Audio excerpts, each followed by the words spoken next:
Good afternoon, and welcome to another preposterous version of Diatribes from the Voice of Doom. Now here's your prolific and provocative host, Voice of Doom.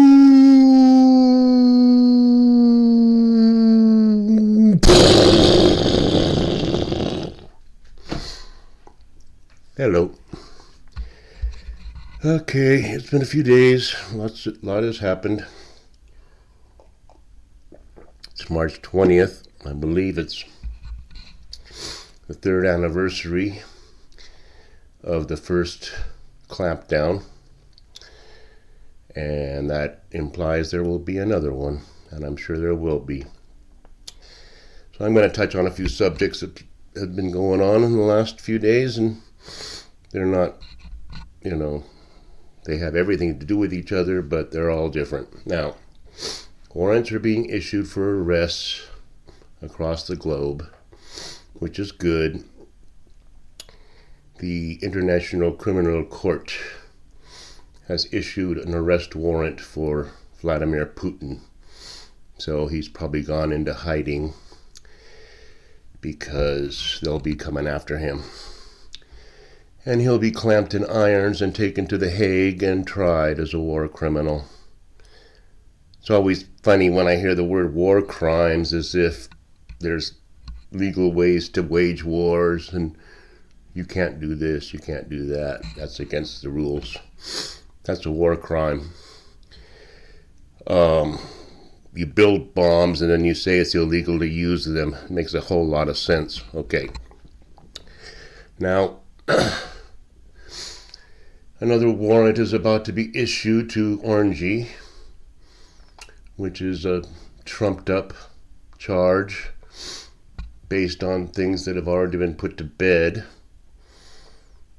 Someone's trying to find some loophole, some payoff that Orangey made to somebody to keep them quiet, which is perfectly legal to do, is being used as a way to say he interfered with his own election, but from something he did, like 7 years earlier or whatever. It's ridiculous, and everybody's saying it's ridiculous, but Orangey got out in front of it and actually announced that he would be arrested tomorrow, Tuesday, which is either political genius or I don't know what. But get out ahead of it and throw down the gauntlet and double dog dare them to arrest me. I'm going to be arrested on Tuesday. Come after me. Come on. Come and get me. Now,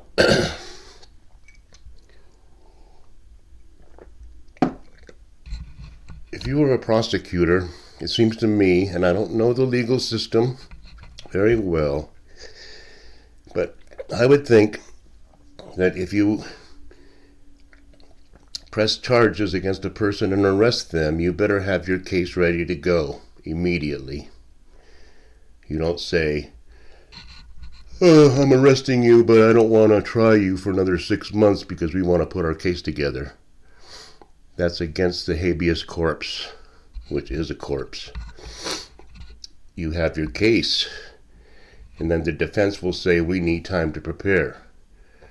Now, the defense is not going to say we need time to prepare. You drag this thing out, if there is a trial, and drag it out for a year and a half, then the D's got just what they want.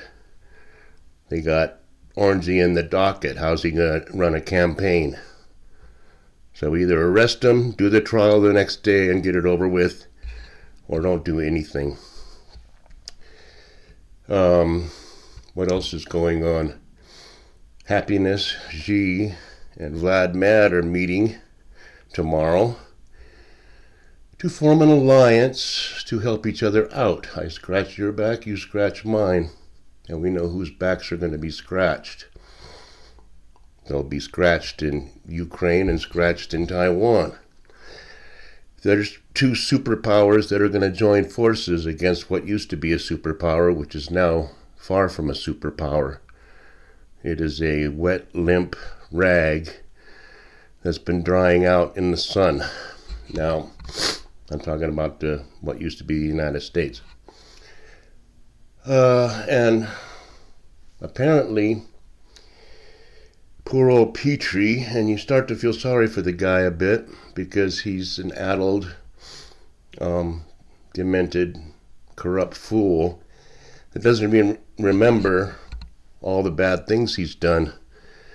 Kind of like that gangster that pretended to be, had Alzheimer's so that he would just not be able to remember all his crimes. It's back in the old days. But apparently everyone's throwing him under the bus, and he's going to be running for office from under the bus, which is going to be interesting to see, because apparently the Congress, the House of Reps, are making headway in this Hunter Biden business, and they're finding a lot more than they thought they could possibly find. They've already found one payoff going to various members of the Biden crime syndicate, including his daughter-in-law from his deceased son's wife, who had an affair with his other son immediately after the guy died. So the whole family's dysfunctional, criminal and corrupt and insane. And none of them should be anywhere near Washington, D.C. None of them. They should all be in a penitentiary. You know, treat him with respect. Let him have a good job in the laundry or whatever. But Petri and Hunter and all of them should be together in prison. They can have their own little gang there. Now, when a certain party has the entire apparatus on their side, they can work together to obfuscate and to delay and to drag feet and to say, I don't have them, or what have you. I don't have the documents. So when the U.S. Treasury, headed by some old crone, gray-haired lady who's not capable of being a preschool teacher, and she's running the U.S. Treasury, Yellen, hands over documents that say these payouts were made, then you know he's being thrown.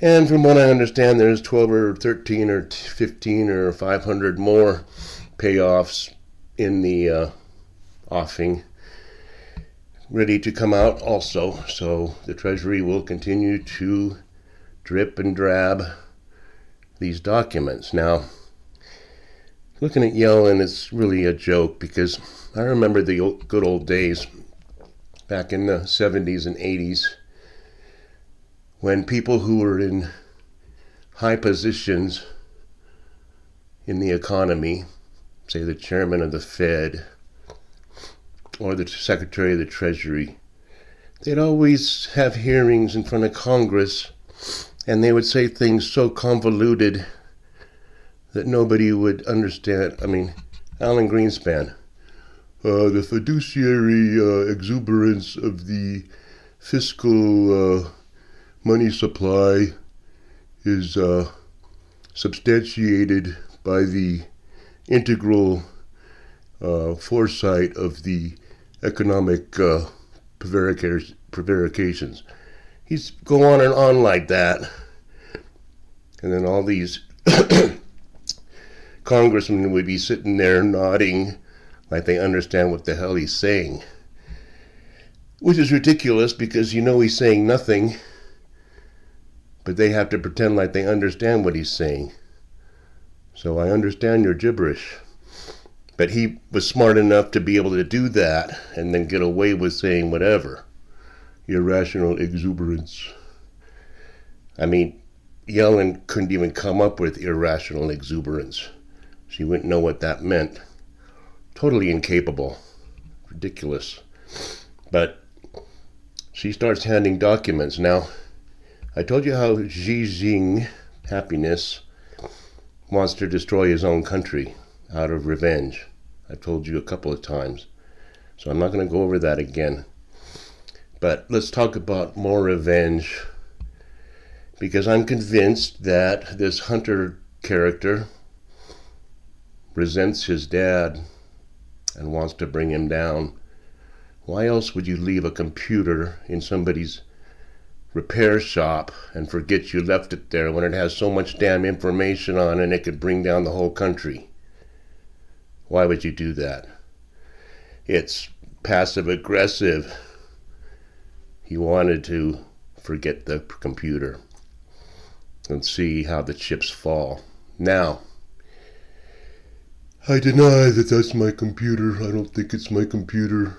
But now I'm suing the guy that has my computer because he's invading my privacy. But it's not my computer. Now come on.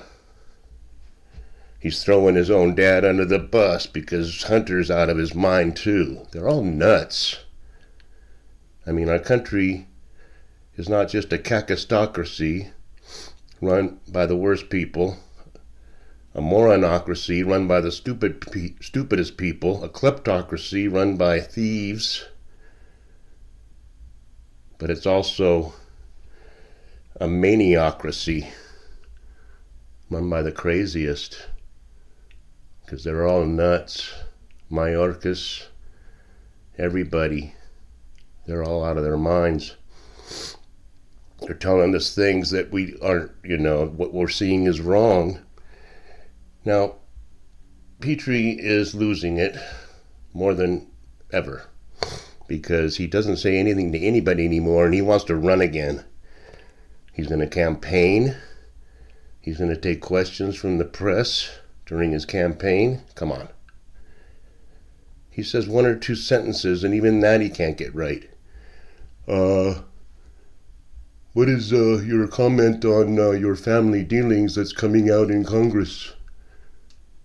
Family dealings? What do you mean?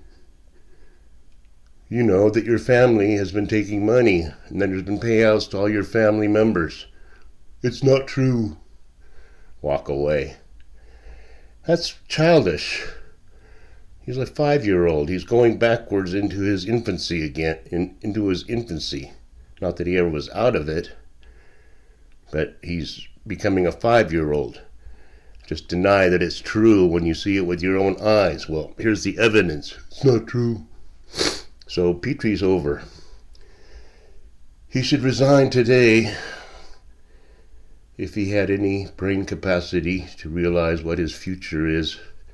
Humiliation and hopefully incarceration. Now let's touch on one more subject since it's the anniversary of the clampdown of the COVID-19 pandemic, which caused a ripple effect which we will feel for centuries. Has anybody heard of the USAMIID? It stands for United States Army Medical Institute for Infectious Diseases. Now, everybody's clamoring about why Petri Dish doesn't ask Happiness to investigate where this Wuhan virus came from, whether it came from a bat or whether it came from a lab.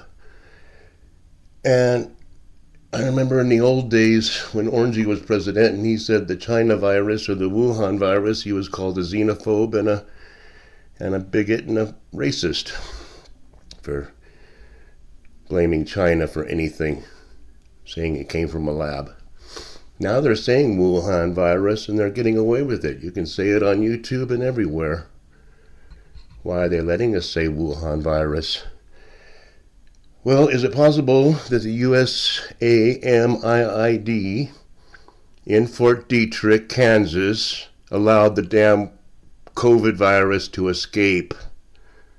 Come on. Go into the archives of the internet. There were safety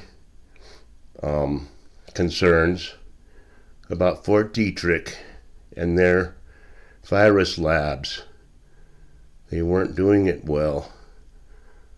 So it's a very good possibility that the virus came from the very heartland of what used to be the United States. And that's why Petri doesn't want to press the issue with happiness, and he doesn't want to press any issue with happiness. And he wants to assure all Chinese investors that if you invest in the United States, your investment is safe. You will not lose a cent, ever, no matter what happens, good or bad. So I want to get in on some of those shares because I would like to have some investments that I know will be safe no matter what happens. But apparently all the investors in SVB are getting all their money back, no matter how much it is, talking billions, that aren't insured. But luckily nobody from the United States, or what used to be, is paying it. It's coming from some other source. That money, it's not going to be taxpayer money.